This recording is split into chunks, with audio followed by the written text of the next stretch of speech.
Puis Lomé, on va aussi entamer dans quelques minutes la crise sociopolitique, bilan et perspectives d'avenir sur le Togo. Et alors, docteur, ou bien plutôt professeur David Joseph, vous êtes de la société civile et docteur Jean-Aimé Mouketou a interpellé les citoyens. Vous parlez au nom des citoyens africains et togolais. Alors, docteur, professeur David Joseph, vous m'entendez? Oui, oui, je suis là. Alors, je l'ai dit tout à l'heure, le boycott des élections profite plutôt aux dictateurs africains, mais en même temps, ces élections n'ont pas de sens aux yeux des peuples africains qui ont perdu toute voix dans le choix de leurs dirigeants, et les chefs d'État africains, hein, ces dictateurs, ont compris que oui, voilà, on doit imposer des élections aux oppositions en Afrique.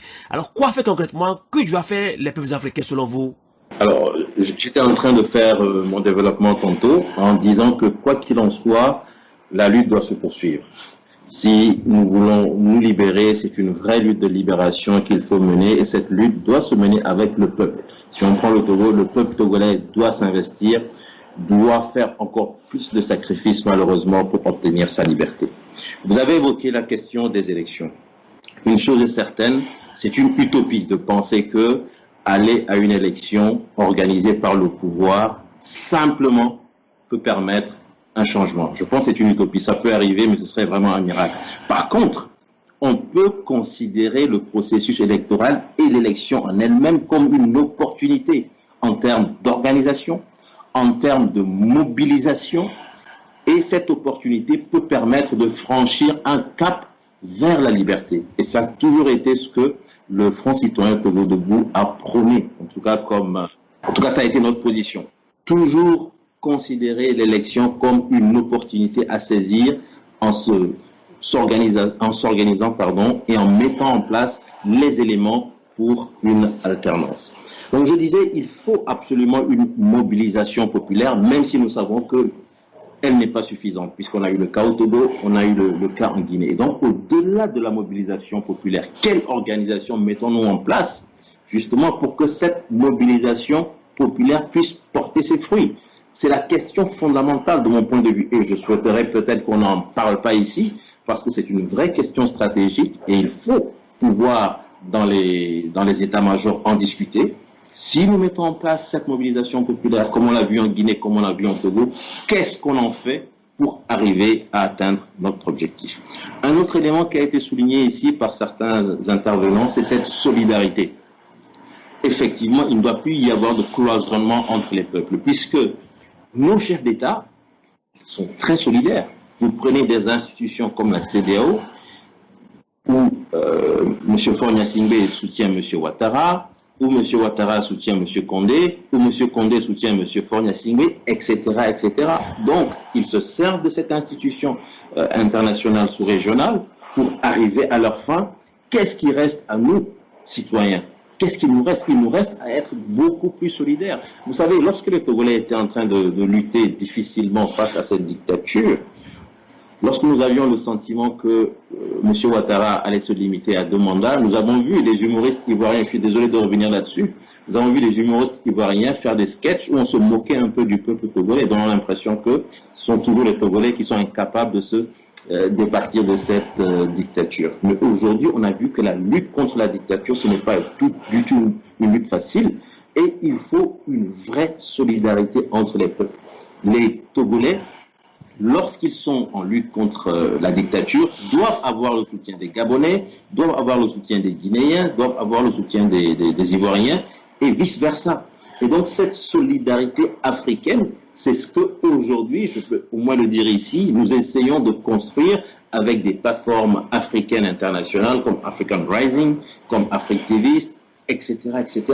Il y a beaucoup d'échanges entre nous, beaucoup de débats. Il y a encore 2 ans, je ne connaissais pas beaucoup d'activistes dans la sous-région, mais aujourd'hui, je suis en contact permanent avec les Guinéens, avec les Ivoiriens, etc., etc. Donc, nous réfléchissons à ce maillage des peuples pour que véritablement la lutte pour la liberté devienne une lutte collective. Voilà donc à peu près ce que je pourrais dire pour résumer un peu ma pensée. Et je voudrais dire aussi que c'est vrai que les Maliens, ils ont donné l'impression d'avoir réussi, mais cela, de mon point de vue, met en exergue le rôle de l'armée. Il faut également que dans toutes les stratégies, on réfléchisse. Si l'armée décide de basculer du côté du peuple, qu'est-ce qui peut se produire? Et si l'armée refuse de basculer du côté du peuple, qu'est-ce qu'on fait? Prenons l'exemple d'un pays qui n'est pas africain, le Venezuela, où M. Guaido s'est proclamé président, il a eu le soutien des démocraties occidentales, les États-Unis, la France, etc., etc.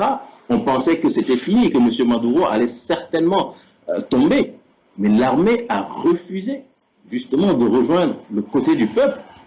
Et aujourd'hui, on se rend compte que M. Maduro est encore au pouvoir.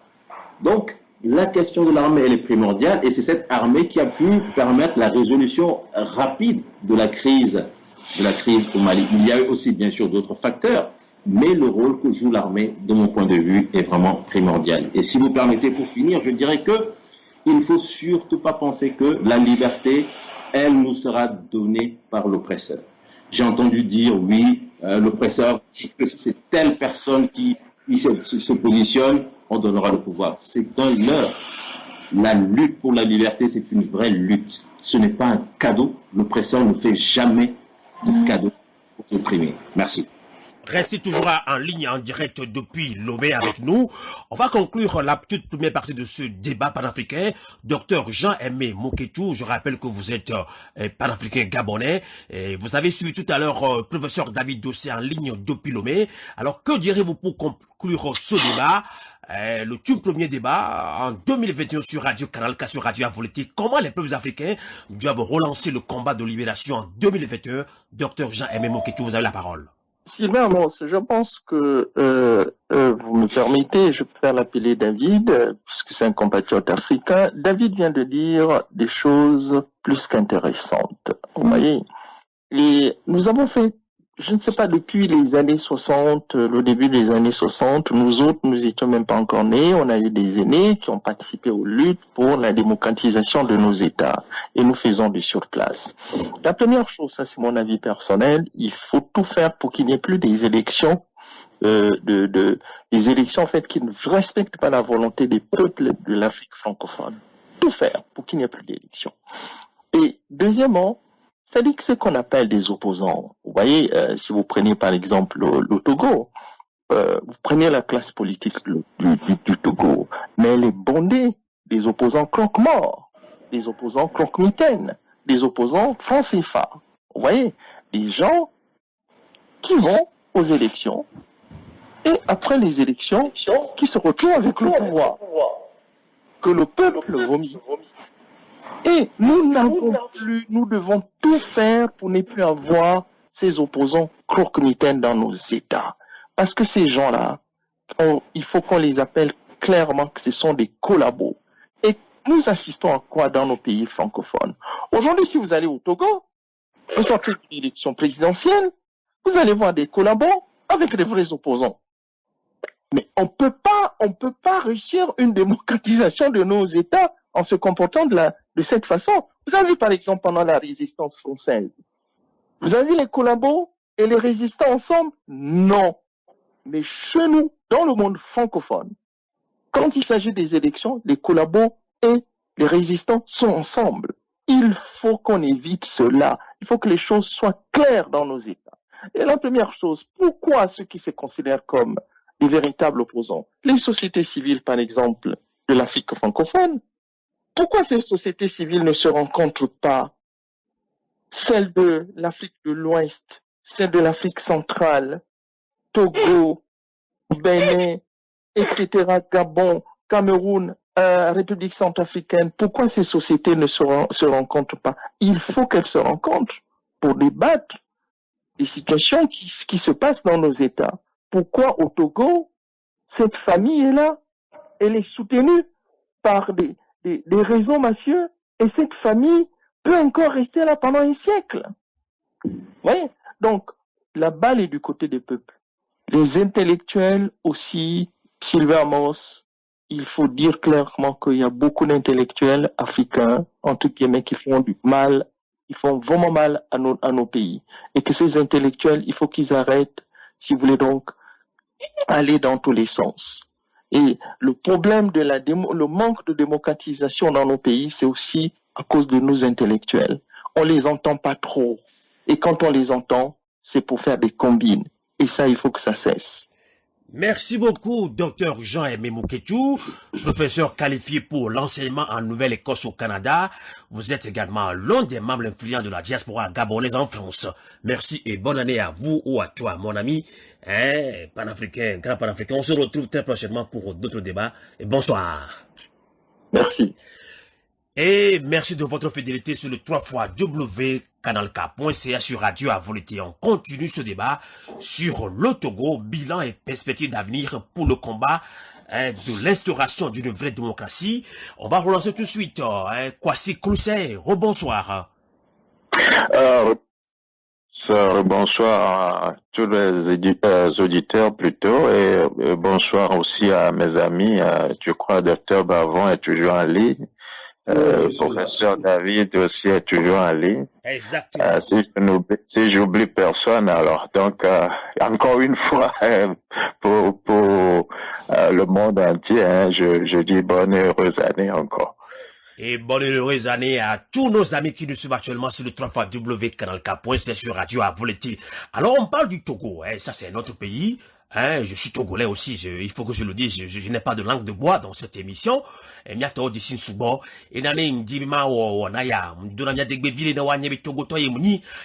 nous allons parler de notre pays, l'Afrique, le Togo, bilan de 2020, que dira-t-on, globalement, Kwasi Klousset? Amos, je l'ai déjà dit, le bilan passe par la COVID-19 et la plupart des gens qui parleraient aujourd'hui de politique et ne mettraient pas dedans cette histoire de santé et je crois que ils se trompent. Et cette COVID, il va falloir aussi qu'on la prenne comme une opportunité pour changer nos politiques, pour changer le monde. Et je m'explique. J'avais parlé de l'état de nos hôpitaux, par exemple, au Togo. Et est-ce que aujourd'hui nous croyons que si la Covid voulait vraiment frapper au Togo, il y aurait une seule personne qui va résister? Je ne crois pas, parce que nos hôpitaux ne nous donnent pas cette opportunité-là. Et nous avons vu ici aux États-Unis, même le président est tombé malade. Et ça, là où je vais aller, c'est que ce qui a manqué à notre lutte, si je parle des élections, c'est bien sûr la mobilisation, mais je ne vois pas la mobilisation en termes de se mettre dans les rues. Je vois la mobilisation en termes de changer de stratégie. Et je m'explique là aussi. Voyez-vous, j'appelle quelque chose aujourd'hui le lobbying à la base. C'est-à-dire que au lieu que j'aille frapper par exemple à la porte d'un président pour lui dire voilà, ça ne va pas bien dans mon village, je veux qu'on mette l'électricité, etc. Et il va prendre du temps pour pouvoir te recevoir, il y a l'administration, etc. Non. Je change de stratégie. Je veux parler de l'électricité dans mon village au coiffeur du président. Ça permet, quand le président vient se coiffer, que celui-ci prenne le temps de lui dire ce que je Kwasi Klousset, je suis désolé de vous couper un petit peu. Nous avons peu de temps dans cette émission. Je vous en prie, dites l'essentiel des choses. Bilan de 2020 sur le plan surtout politique. Que retenir en une minute, s'il vous plaît? Bon, en une minute, et là, je me présente encore une fois et qu'aujourd'hui, je suis le ministre de la protection civile et de la sécurité de la DMK, du gouvernement du docteur élu Agbeome Kodjo. Et beaucoup m'ont connu comme activiste, c'est vrai, mais aujourd'hui, si j'ai accepté ce poste-là, c'est pour pouvoir faire la différence. Et peut-être on en reparlera, mais le bilan est là. C'est-à-dire les élections au Togo, il va falloir que en ce 2021, on puisse la changer en transition. Pas que on reste encore là-dessus à discuter, mais il faut qu'il y ait un changement en cette nouvelle année et c'est pour cela que j'ai accepté ce poste. Merci. D'accord, on va quand même continuer le débat sur bilan et perspectives d'avenir. Vient de nous rejoindre dans cette émission également Tché Nyamassari Lossolenu en ligne depuis le Canada. Tché Nyamassari Lossol Lacté et Lou est choisi comme personnalité qui a le plus marqué positivement l'actualité francophone du Manitoba en 2020 par Radio-Canada. En tout cas, bravo Tché Nyamassari Lossolenu. Bonne année à toi, bonsoir. Est-ce que Tché Nyamassari Lossolenu nous m'entend? Je ne pense pas qu'il m'entend. On va continuer le débat. Alors, professeur David Dosset, on va parler de ce bilan perspective d'avenir pour le combat que met le peuple togolais. Alors d'abord, quel bilan global faites-vous du combat pour l'alternance politique au sommet de l'État en 2020? Quel a été l'apport des leaders de l'opposition, la réaction du peuple togolais de sa diaspora? Professeur David Dosset. Alors, en bilan, je dirais que nous étions à un moment donné proches du but, l'aboutissement de la lutte avec l'obtention de l'alternance. Mais aujourd'hui, nous sommes éloignés de ce but, donc ça veut dire qu'il y a eu un recul de la lutte, mais ce n'est pas une raison pour se décourager, bien sûr. Il faut repenser la lutte, repenser en termes de stratégie et voir quelles sont les priorités à remettre sur le métier afin de parvenir à obtenir l'avancée démocratique que nous voulons pour le Togo. Très rapidement, une des priorités pour moi, c'est la justice. C'est la justice. Un journaliste qui se fait arrêter, la justice, absolument. Un journaliste qui se fait arrêter tout simplement parce qu'il a fait un écrit, somme toute banale. Madame Adiamagbo et M. Diossou qui se retrouvent arrêtés sur des raisons totalement fallacieuses, atteinte à la sécurité nationale, alors qu'il n'y a jamais eu de preuves, ça nous le savons, etc., etc. La question de l'impunité, etc., etc. Si nous retenons le fait que ce pouvoir s'appuie sur un certain nombre d'éléments, dont le système judiciaire qui est un de ses piliers forts, le bras armé par lequel ce pouvoir tient en laisse les voix dissidentes, nous comprenons que si nous taisons, si nous n'avons pas cette attitude collective pour dénoncer ces faits de justice, nous risquons d'avoir de sérieux problèmes. Le 15 juillet, 6 organisations de la société civile s'étaient mises ensemble pour dire « Nous tirons la sonnette d'alarme. Commençons à réfléchir sur la question de la justice. Réfléchissons ensemble sur la question de l'impunité. » Je pense que nous n'avons pas été suffisamment entendus. Les derniers événements commencent à faire comprendre aux gens qu'il y a des détenus politiques, c'est lié à la question de la justice. Les arrestations de Mme Adjamagou, les personnalités de la DMK, c'est lié à notre système de justice. Ce qui s'est passé avec M. Carlos, c'est lié à notre système de justice.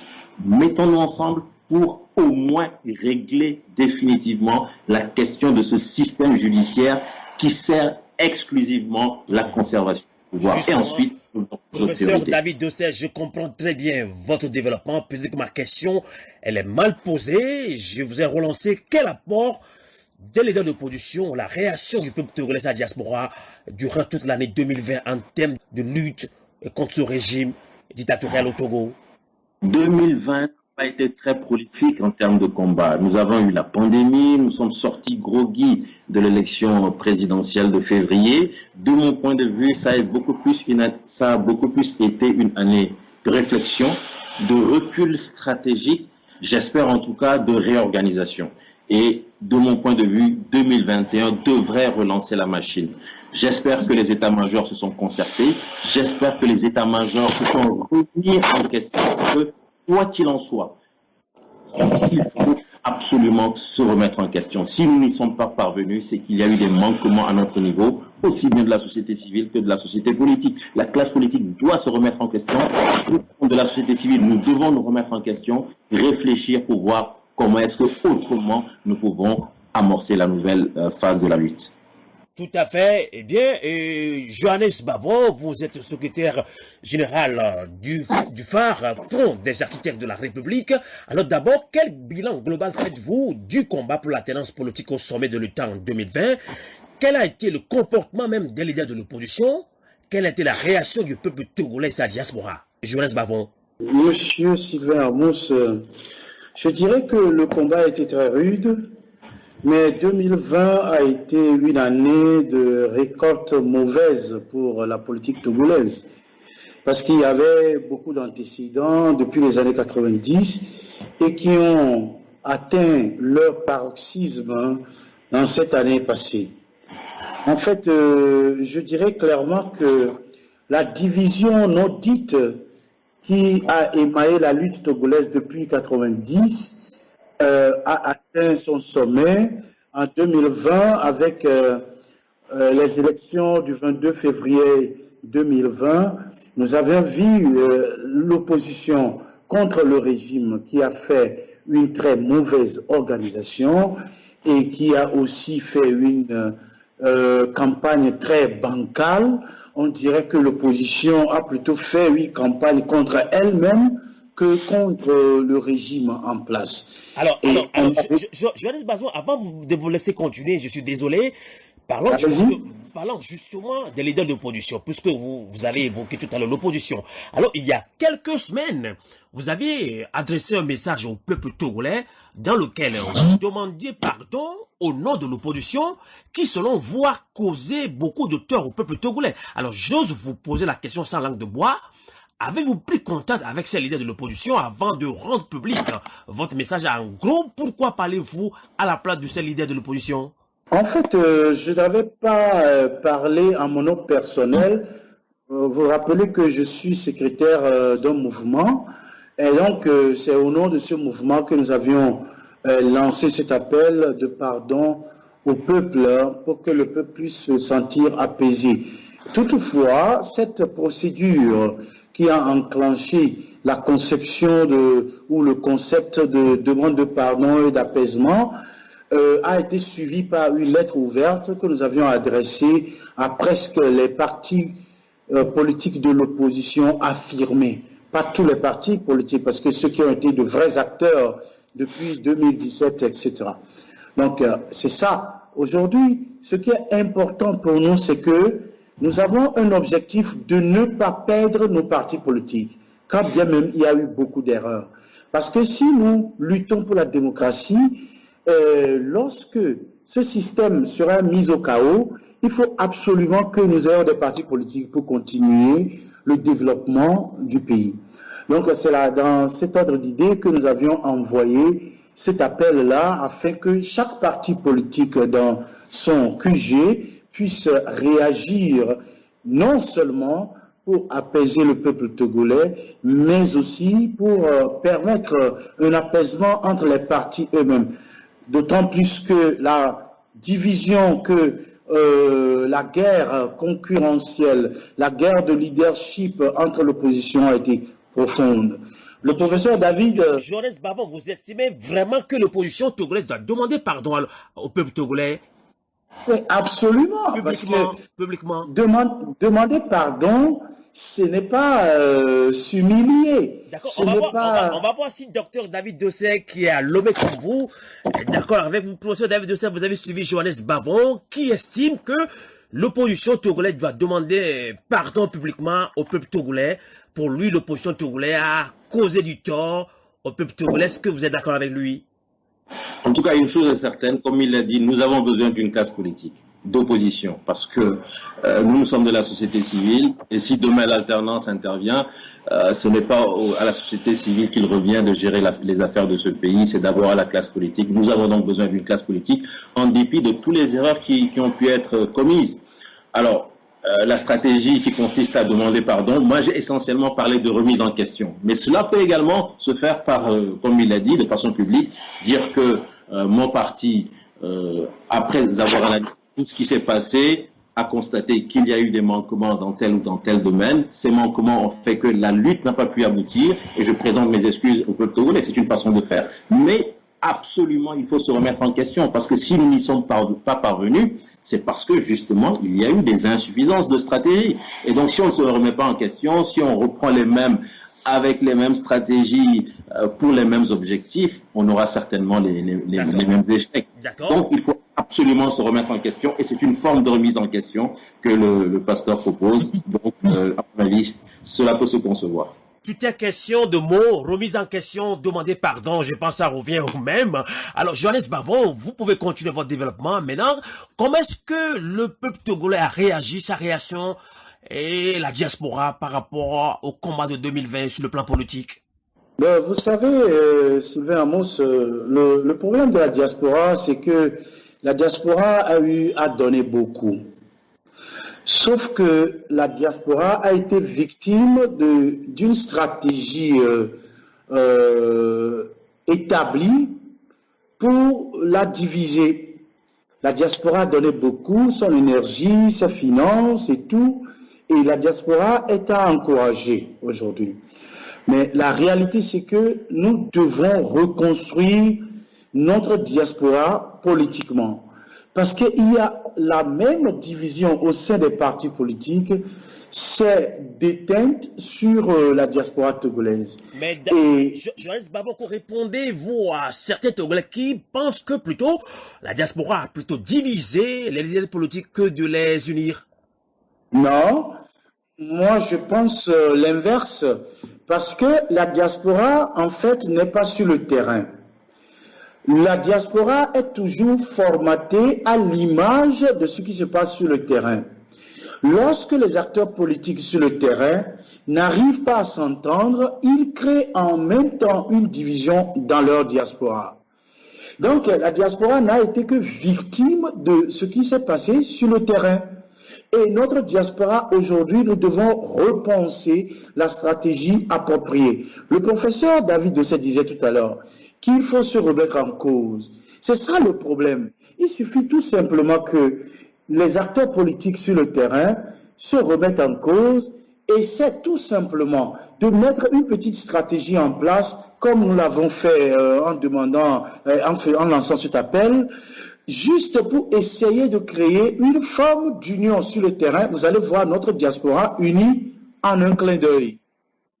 Mais lorsque les acteurs sur le terrain se cantonnent sur leur position de guerre, chacun est à raison contre l'autre, la diaspora sera à l'image de cette situation. Tout à fait, merci. Je ne sais pas si Tché Nyamasale Losenelou nous entend maintenant. Tché Nyamasale Losenelou, bonne année, bonsoir. Tché Nyamasale Losenelou, bonsoir. Oh là là, je ne sais pas ce qui se passe à son niveau, il ne m'attend pas. Alors rapidement, on va relancer le professeur David Dosset, puisque dans maximum 15 minutes, on devrait vous libérer en ligne depuis Lomé. Et professeur David Dosset parlant également de cette lutte, bilan et perspective d'avenir, et nous n'aurons pas suffisamment de temps de décrypter les messages de fin d'année et de vœux de certains leaders politiques qui, dans leur message, exhortent le peuple togolais à ne pas abandonner la lutte, mais à vous, en tant que société civile, comment réorienter la lutte en 2020 après cet échec cuisant, tant du côté des leaders de l'opposition et du peuple togolais sa diaspora? Je pense qu'il y a certainement plusieurs axes à faire prospérer. Vous avez évoqué la question de la diaspora, le pasteur Bavon a répondu. Je vais me permettre d'abord de rebondir sur ces éléments de réponse et d'ajouter que un élément qui me paraît primordial et qui a manqué parfois entre les acteurs de notre pays, c'est le respect. Je m'explique. Vous savez, quels que soient les reproches ou les griefs à l'endroit de ce régime, je pense que pour ce qui est en tout cas du Front citoyen Togo Debout, nous avons toujours marqué du respect. Lorsque nous nous adressons au président de la République, nous estimons que c'est un dictateur, nous le disons clairement, mais il y a des termes que nous n'utiliserons jamais, encore moins s'il s'agit de leaders politiques d'opposition. Je le dis tout simplement parce que j'étais tout dernièrement dans une émission avec un compatriote de la diaspora. C'était une émission sur Africa Radio. Et j'avoue que j'ai été assez gêné par les termes qu'utilisait ce compatriote du président de la République. Et même la journaliste a dû à un moment donné en faire la remarque. Et Pasteur Bavon Ricardo, allez, je comprends. Et ces mêmes termes ont souvent été utilisés entre leaders d'opinion ou Parfois, ce sont des compatriotes de la diaspora qui s'exprimaient vis-à-vis de certains leaders d'opinion en des termes totalement irrespectueux, en oubliant que ce sont des leaders politiques, des chefs de parti, ils ont des militants, ils ont des centaines, sinon des milliers de personnes qui s'identifient à eux. Donc, pour moi, le respect, si on manque de respect à son prochain, il est difficile ensuite d'espérer se retrouver avec son prochain pour Donc, vous estimez, collectif. professeur David Dessert, vous estimez que la diaspora, pour un bilan de 2020, la diaspora a également failli à ce combat. Mais c'est sûr que nous avons tous failli, même la diaspora. Et ça a été un des éléments. Reprenez un peu les audios, les séquences vidéo qui ont parfois circulé avec des attitudes, des termes qui sont totalement irrespectueux. Mais lorsqu'on prend la parole, je pense que c'est sur les arguments. Avançons les arguments plutôt que d'insulter. Donc ça, pour moi, c'est un élément important, le respect. Une fois qu'on a décidé de se respecter, de se parler avec franchise, avec sincérité, ensemble, nous allons réfléchir par rapport aux nouvelles voies stratégiques. Il faut une autre stratégie. Et dans le respect et dans la sincérité, nous avons l'intelligence pour réfléchir et planifier notre lutte.